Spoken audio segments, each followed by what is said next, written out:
Welcome guys, stock news में आपका स्वागत है। तो आज सेंसेक्स ने कैसा मूव दिया तो देखते हैं। 77,000 का जो हमारा लेवल था, आज मार्केट वहां पर खुला और हमें एक शार्प डाउनफॉल दिखने को मिला।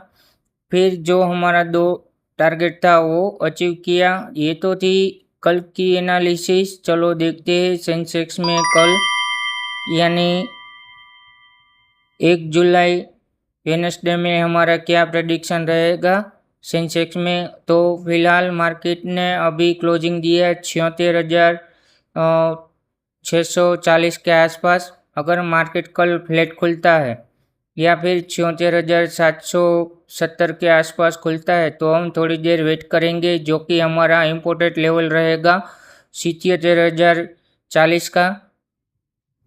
अगर उसे ब्रेक करता है तो एक हम अप ट्रेंड प्लान करेंगे 77,230, 77,560 और 77,820 का हमारा टारगेट रहेगा।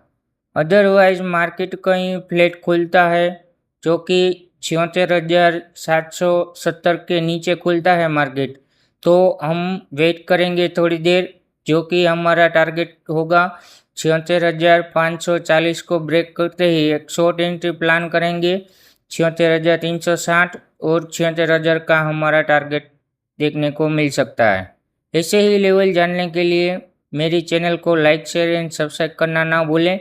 लेकिन ये दो लेवल इम्पोर्टेंट है, अगर मार्केट यहाँ पर फंसता है तो कोई ट्रेड प्लान नहीं करेंगे।